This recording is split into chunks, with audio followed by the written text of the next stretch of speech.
Order! Order! You are an incorrigible delinquent at times. Behave yourself, man!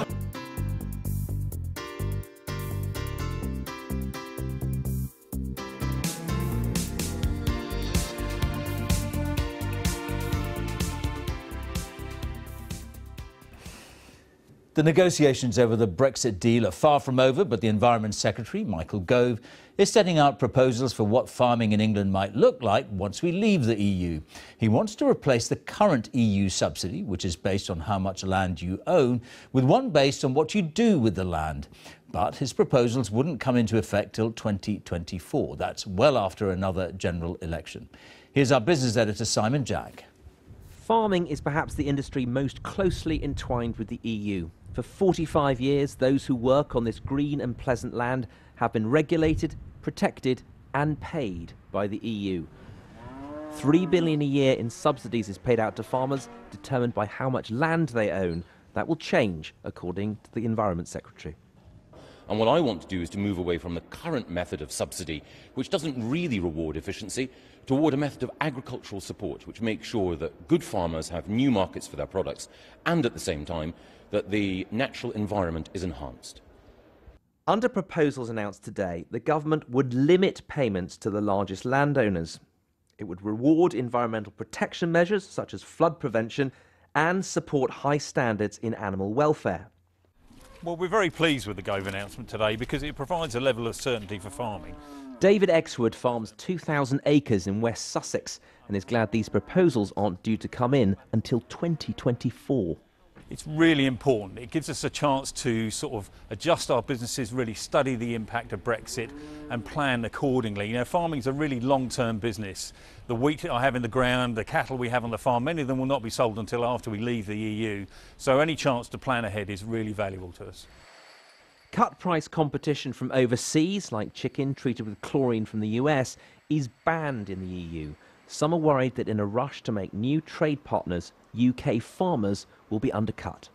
Some farmers say, well, if that happens, we'll just have to lower our standards so we can compete. But that is a race to the bottom.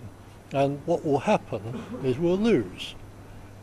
Ultimately, Britain doesn't have the economies of scale to produce low quality, low welfare food more cheaply than other countries.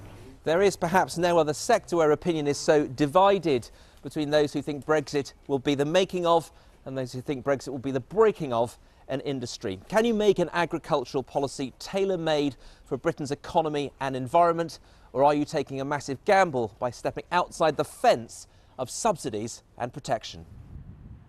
The farming landscape may change with Brexit, but subsidies for farmers aren't going anywhere for 6 years. Proof perhaps of how hard some habits are to break. Simon Jack, BBC News. Well, let's hear from our Deputy Political Editor, John Pienaar, who's in Westminster. John, I wonder just how significant these proposals are in the wider context of Brexit. Well, George, the government's been accused often of making up the Brexit plan as it goes along. So ministers are naturally keen today to sell this idea as thought through, fairer, greener, better value for public money, and they hope popular. Certainly it's true that the European Common Agricultural Policy has been criticised for years as being wasteful and in need of reform. Now, larger landowners may feel this is too radical, they may not be happy, but that's not a group that normally attracts a great amount of public sympathy, and farmers, as we've been hearing, they have been given 6 years before we see radical change, beyond maybe some caps on the larger payments. Now, there are bigger, deeper questions facing British producers. What sort of protections, tariffs will they have to deal with? What sort of standards will they have to face when the market is opened up to wider foreign competition? Ministers like Michael Gove, a keen Brexiteer, will say nothing to fear, it will work for everyone. But lots of farmers are not yet convinced, and they'll just have to wait through the negotiation process and maybe for years beyond that before they have anything like a comprehensive set of answers. John, thank you very much. Environmentally friendly farming will be the watchword once Brexit has happened. That was the message from Environment Secretary Michael Gove today as he set out plans to pay farmers for their stewardship of the countryside rather than for how many acres they have. Mr. Gove did admit, however, that the current EU system of subsidy many farmers environmentalists wanted shot of would remain for some years to come. Our science editor Tom Clark reports. Michael Gove's gone green, and it's not just the conference lighting. Addressing farmers at their biggest policy meeting of the year, the Secretary of State promised to deliver a future for farming that improves rather than damages the environment. Enhancing our natural environment is a vital mission for this government. We're committed to ensuring that we leave the environment in a better condition than we found it. And leaving the European Union allows us to deliver the policies required to achieve that, to deliver a green Brexit. Today, he reversed a previous commitment to phase out the much-loathed Common Agricultural Policy subsidy scheme by 2022, telling journalists he proposed an extension to at least 2024. Many small farmers, Secretary of State, voted for Brexit because they were sick of the current subsidy system. You have just proposed to extend it by up to 5 years. Be honest with us, you wanted to get rid of it a bit quicker than that. My judgment is that there needs to be a period when farmers adjust to a world without area-based payments. And we will be proposing a broad timescale for that, but that's up for consultation. If it's the case that there are lots of folk who say, actually, we want to move more quickly, then we will, we'll reflect on what they say. And as if to prove his green credentials, Mr Gove then appeared down the road at the pro-environment Oxford Real Farming Conference, the first DEFRA secretary to do so. This is the belly of what one of his predecessors described as the green blob. The countryside, beauty, nature, but they're not rewarded in the system of subsidy that we have at the moment. And I think that needs to change. Hot-footing it round Oxford, Mr Gove has said almost everything both farmers and Greens want to hear. Do they trust him? We really welcome his focus on changing the way that we do things when we leave the EU, when we leave the Common Agricultural Policy. We really want to hear more about the money and some guarantees around that, but also, crucially, we want to hear more guarantees about the rules and regulations that are going to come once we leave the European Union. I think as British farmers, we accept we've got to operate now on a global playing field, but what we want is a level playing field. We want to have support payments equivalent to those we've got to compete against. We want to have cost-driving regulation equivalent to those we've got to compete against. If we have more regulation and less support and compete with farmers that have more support and less regulation, that's not a level playing field. We won't win. Britain as a nation will start importing most of its food needs from abroad. So could lower-cost foods like US poultry be about to start winging across the Atlantic? Sharing the podium was the US Under-Secretary for Agriculture. British consumers, do you think they'll be sitting down in Christmas 2019 to an American imported turkey? And do you think they'll eat it because it's been washed in chlorine? We'll hold our food safety and environment and animal welfare standards up against the UK any day of the week and twice on Sunday. So let's just get that out of the way. The second thing is, we do hope that your consumers have at least the opportunity, we're not going to force feed anyone, but at least have the opportunity to invest in a American turkey or chicken or any other piece of protein that might be of their choosing. As for chlorinated chicken, I am sick and tired of hearing about chlorinated chicken because it's not true. OK, so US producers have mostly switched away from chlorine washing, but they've replaced it with other antimicrobial treatments that would currently be illegal for a UK producer. We're competing at the top of the value chain, not trying to win a race to the bottom. By courting trade with the US, promising to protect British farmers and improve the environment, Mr Gove is walking a political tightrope. The potential impact of Brexit on food and farming is one of the greatest of any sector.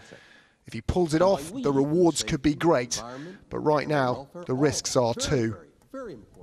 Tom Clark reporting. And whilst we're on the subject, speaking of Brexit, with so much of the European Union's money spent on farming subsidies, there has been, quite understandably, some uncertainty about how farmers are going to be affected. Well, today, the Environment Secretary, Michael Gove, tried to make clear they had nothing to fear. He set out how farmers will continue to receive payments for 5 years if they improve or enhance their land and the countryside generally. More than half of all EU funding is spent on farming subsidies. That's around £3 billion. Around 180,000 farmers benefit, each receiving around £17,000 a year. Winter feed for birds. James Cox puts it down during months when food is scarce because there is a taxpayer-funded scheme to pay for it. The wide grass margins lie fallow on the edge of these fields to aid biodiversity and the environment. They're funded via the EU. And the grain dryer on this arable farm is only 2 years old and might not have been installed without subsidies. The amount of funding is decided mostly on the size of the farm, and, argue farmers, without it life would be very different. It's vital to our business to be able to reinvest in the business and to keep moving forward. Unfortunately, the commodity prices of what we grow don't make a large enough margin for us to survive properly without them. British farmers began receiving payments through Europe's common agricultural policy in the early 70s. It was a revolution in farm funding back then, but it had many critics, primarily on cost and also over its environmental impact. The new scheme will cost the government around £10 billion, with farmers guaranteed payments until 2024. It'll see subsidies replaced by payments for public goods, such as planting meadows, woodland, or improving access to the countryside. In instigating change, the Environment Secretary needs to find a new common policy that works for the differing agendas in his audience. Farmers worry about funding. The environment matters to many, and then there's value to the taxpayer. What I want to do is to move away from the current method of subsidy, which doesn't really reward efficiency, toward a method of agricultural support, which makes sure that good farmers have new markets for their products, and at the same time that the natural environment is enhanced. With the EU referendum in 2016, farmers like James were unsure: keep the security of income via the EU, or aim for something new and the possibility of different trading conditions. I voted to remain, although I was extremely torn at the time between the sort of stability of what we knew, which is why I voted to remain, but actually also the potential for us we left, the opportunity. On farms, it wasn't always clear which direction was best for the UK. Brexit wasn't to everyone's taste, but extending subsidies for 5 years will reassure many. Earning a living in the countryside has always been an unpredictable industry, but one thing is certain: change is on the horizon. Rupert Evelyn, News at 10, Gloucestershire.